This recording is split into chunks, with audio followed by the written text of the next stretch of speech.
What is going on, everybody? Thank you for tuning in to this episode of POELTL, the NBA player guessing game. If you're not familiar, first, my name is Dylan, and if you're not familiar with the with POELTL, the NBA player guessing game, and essentially a computer program every day selects a new NBA player, and we have to take up to 8 guesses to narrow down and figure out that player using the context clues from our previous guesses. It is a daily game. If you're interested in playing POELTL.dunk.town, you can visit that website and play every day. It's a really fun game. I usually delay the episodes a little bit, so I'm not spoiling anything. So feel free to watch this video and then go check it out afterwards. There's also plenty of POELTL episodes on the channel in previous editions, so feel free to check the playlist and view those episodes.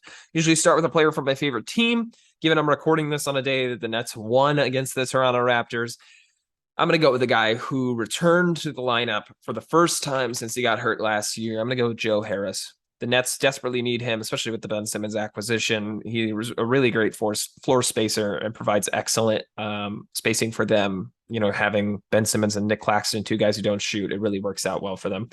But he did not work out well for POELTL today. In the Western Conference, we know that. We know he's not a guard forward, which means he's a big man.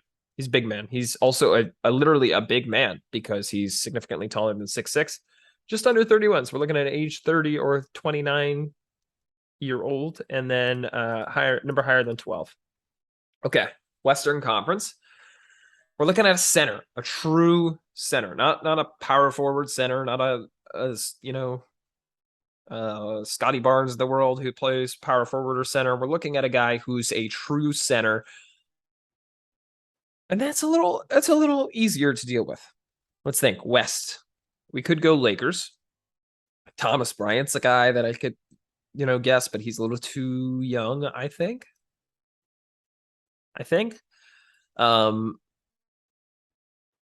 Clippers, Zubats is too young. I don't think anyone else wouldn't be classified as a 4 and a 5, whether it be the Batums of the world, the Morrises of the world, the Covingtons of the world. I think they'd be part power forward. Next up, the Warriors. James Wiseman's too young. Draymond's obviously more of a power forward, or at least he would be labeled partially as a power forward.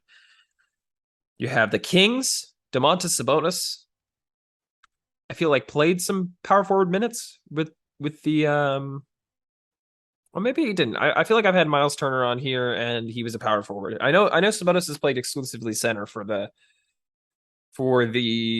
Sacramento Kings. So he could be a good guess. I'll keep him in mind. I don't know who's their backup center, to be honest. Ever since they traded Marvin Bagley, I have no clue. And then Phoenix. DeAndre Ayton's a little too young. Bismack Biyombo is a little too old. Is he even still with them? I believe he is. I always get him and Dwayne Dedmon mixed up. I'm going to be honest. So one of them is with Miami, one of them is Phoenix. So I don't think it's any of them. I think Sabonis is my best guess so far. Next up, we go to the Northwest. Could be Nurkic. Very much could be Nurkic. Although I think his number is too low. I don't remember what number he wears, but I think it's too low. No one else there I could think of. Denver could be Jokic. It really could be Jokic. I'm going to send it. Even though we haven't thought through the other teams, I'm just going to send it. Okay. In the Northwest. Cool. Jokic is only 27 years old. That's crazy, man. Wow. He's much younger than I thought he was. I thought he was 30, to be honest. Wow. Okay, we're looking at a guy who's 7 foot or 7'1", so a tall boy for sure. A guy who is not 29, so he's 30. He's 30, number still higher than 15.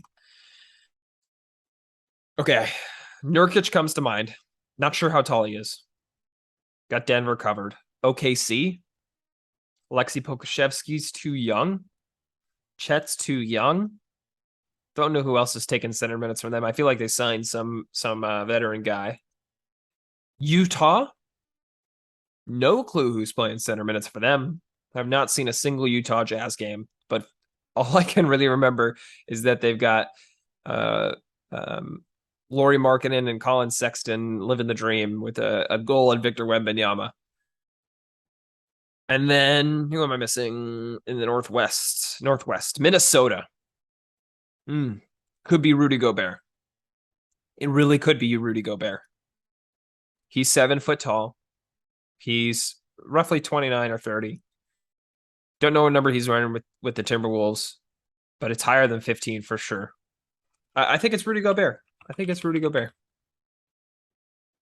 Look at that. Third guess. Took some process of elimination. We had to work through it. I am interested to see how Gobert fits in Minnesota. So far, it looks interesting. I think Cat, if there's anybody who could play alongside another center, it's Cat. He really could play power forward just the same. So I think it'll be interesting to see their combinations, and I love their talent around them. If you haven't seen the Western Conference prediction and preview episode of the podcast, it's on the channel. You can go back and watch it. I talked about the Timberwolves. I had them fairly highly ranked. I'm not going to spoil it, so go back and listen to that. But I have a lot of belief in them and Anthony Edwards and D'Angelo Russell and the rest of their team. So that'd be fun to watch. But nonetheless, I got it in 3 guesses. I'm very happy with that performance. If you enjoyed this, feel free to hit the subscribe button down below, click the little bell, and you get notified whenever a new POELTL episode comes up or any of our other content series, including the podcast episodes. And click the little like button if you enjoyed this content. Click our links in the description to get our content in other places, social media pages, merch, newsletter, all in the description below. Thank you very much for watching this episode of POELTL on the Lots of Thoughts, a Sports Podcast YouTube channel, and have a wonderful rest of your day.